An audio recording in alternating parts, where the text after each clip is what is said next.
Assalamualaikum warahmatullahi wabarakatuh. Perkenalkan, nama saya Rika Gita Syafutri dengan NIM 2103055010777 dari kelas E. Terima kasih atas kesempatan yang diberikan kepada saya. Yang terhormat Ibu Irma SKMKes sebagai dosen pengampu mata pelajaran epidemiologi. Pertama-tama di sini saya akan mempresentasikan hasil review jurnal saya yang berjudul Epidemiologi Obesitas dan Dampaknya Terhadap Status Kesehatan Masyarakat serta Sosial Ekonomi Bangsa.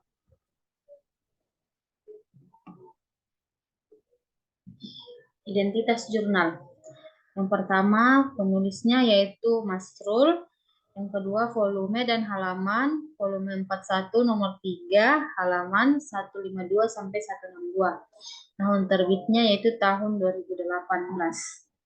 Tujuan penelitiannya yaitu untuk mengetahui obesitas dan dampaknya terhadap status kesehatan masyarakat serta sosial ekonomi bangsa.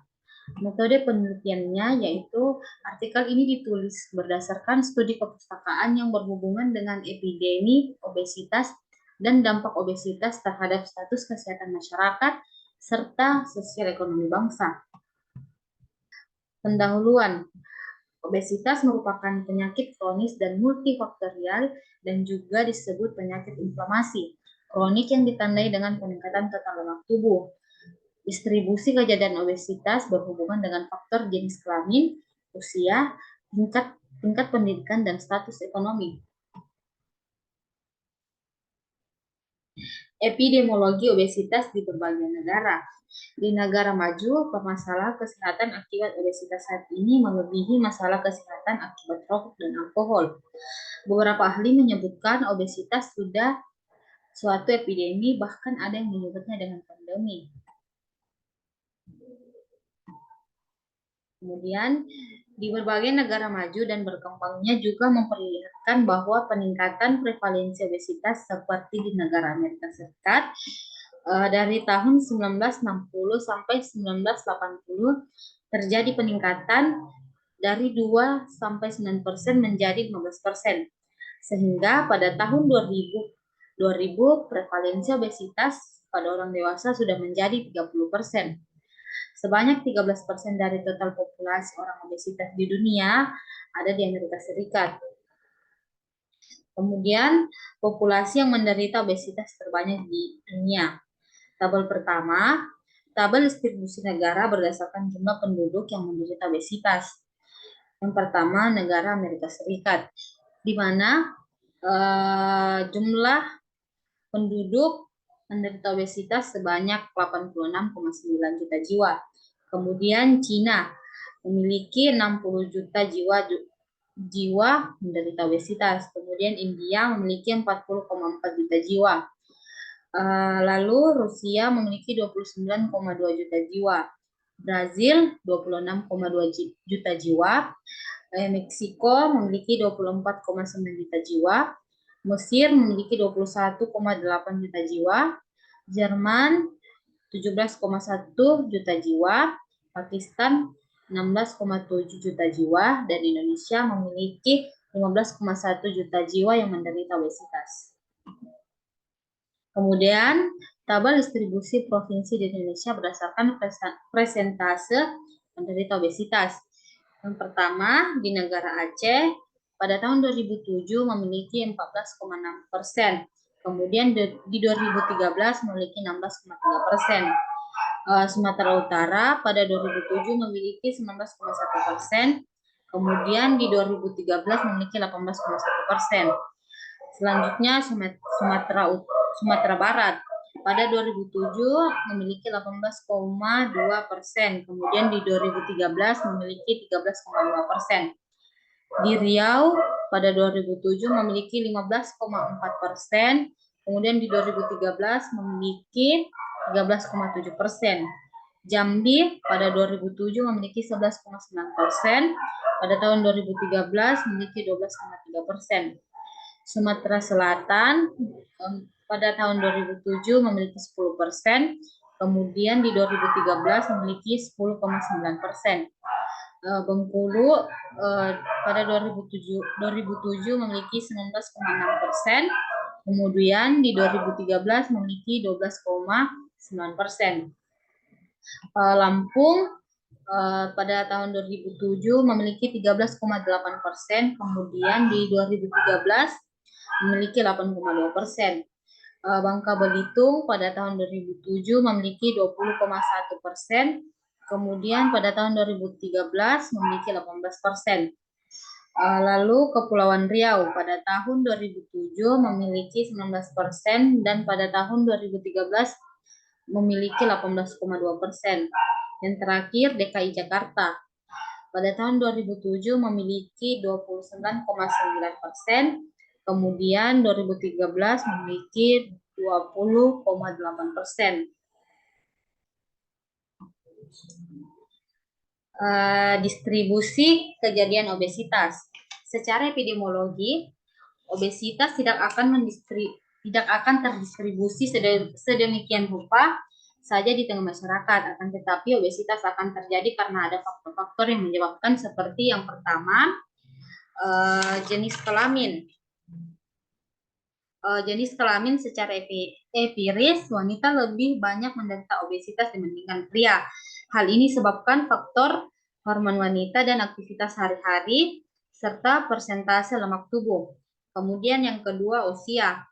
Meskipun obesitas sudah dimulai sejak kecil sampai menjelang tua, namun usia yang paling banyak menderita obesitas adalah usia 35-60 tahun. Faktor penyebab obesitas pada usia ini adalah faktor makanan, faktor gaya hidup, aktivitas pekerjaan, dan kondisi psikologis. Kemudian yang ketiga, tingkat pendidikan. Dari laporan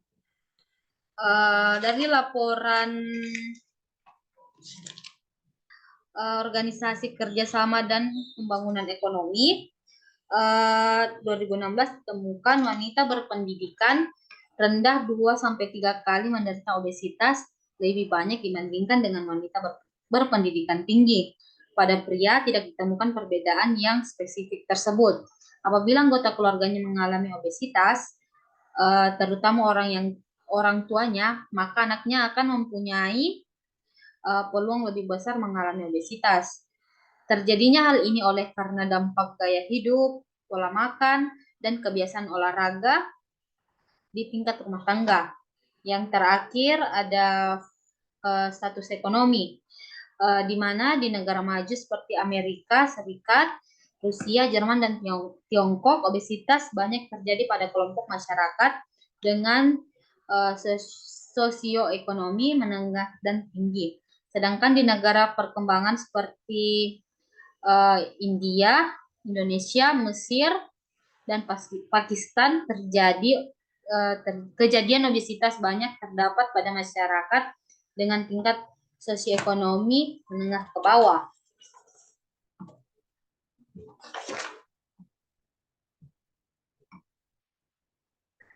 Klasifikasi.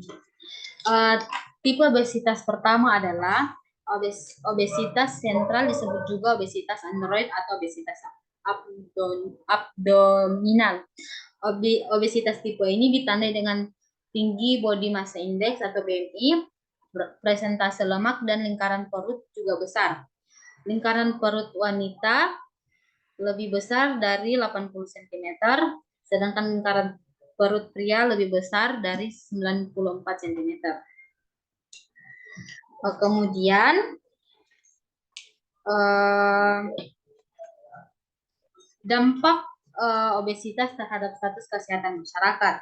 Yang pertama, percepatan proses penuaan, di mana umur biologis adalah usia tubuh yang dipengaruhi oleh kondisi kesehatan secara umum. Salah satu untuk menghitung umur biologis melalui komposisi lemak dalam tubuh. Bila sel lemak berlebihan, maka dikeluarkannya zat yang bersifat oksidatif atau radikal bebas yang bisa menyebabkan umur sel lebih tua. Kemudian gangguan kecerdasan, di mana studi Human Brain Mapping melaporkan bahwa jaringan otak anak yang obesitas 4% lebih kurang dari anak dengan berat badan normal. Orang dewasa yang menderita obesitas otaknya 8 tahun kelihatan lebih menua dari orang dewasa dengan berat badan normal. Hal ini disebabkan oleh efek radikal bebas dan gangguan pembuluh darah karena kadar lemak dan gula yang tinggi. Yang kemudian resistensi insulin, di mana obesitas merupakan faktor risiko munculnya resistensi insulin yang akan bermanifestasi munculnya hipertensi, disfungsi endotel terhadap sel beta. Akibat obesitas sentral akan meningkat kajian DM tipe 2, penyakit kardiovaskular, dan gangguan pembekuan darah. Kemudian kanker. Walaupun belum kuat bukti ilmiah hubungan sebab akibat obesitas, dengan kanker, namun banyak bukti penurunan berat badan dan peningkatan aktivitas fisik dapat bermanfaat untuk mencegah perkembangan sel kanker. Kemudian kolelitasis atau batu empedu. Penyebab terjadinya batu empedu atau kolelitisasi ini diketahui secara pasti. Namun tingginya kadar kolesterol dan bilirubin di dalam kantung empedu diduga menjadi penyebab utama terbentuknya batu empedu. Yang terakhir itu kematian pada usia muda. Oleh karena itu, luasnya dampak dari obesitas pada manusia sehingga angka morbiditas meningkat dan akhirnya angka mortalitas juga meningkat. Laporan Organisasi Kerjasama dan Pembangunan Ekonomi tahun 2010 mengungkapkan bahwa orang obesitas 8-10 kali lebih cepat risiko meninggal dibandingkan orang yang tidak obesitas. Setiap kelebihan berat badan 15 kilo dari berat badan ideal, maka akan meningkatkan risiko kematian sebesar 30%.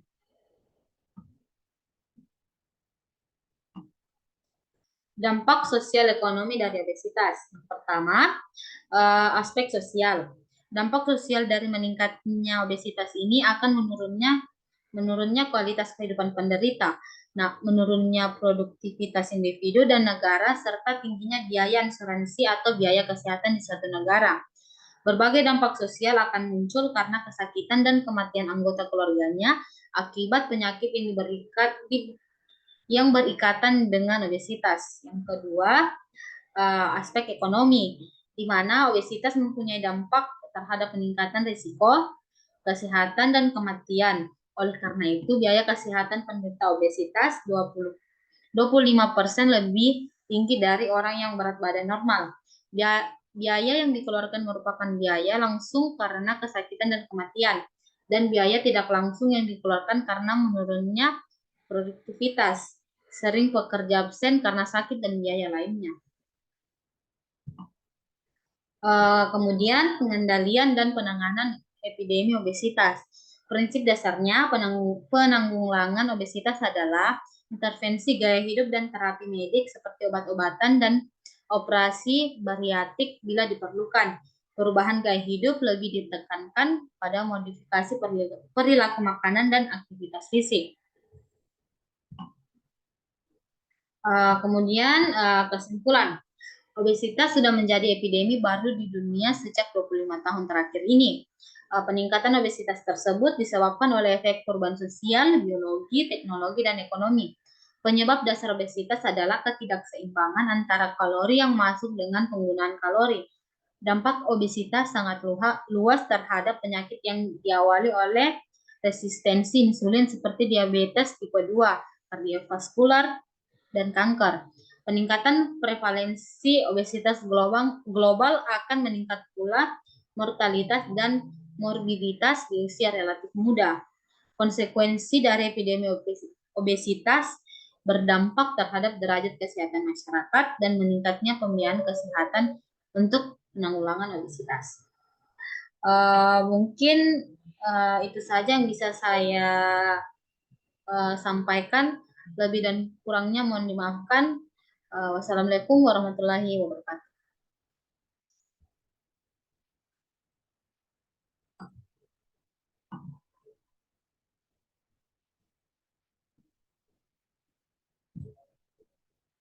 Hmm?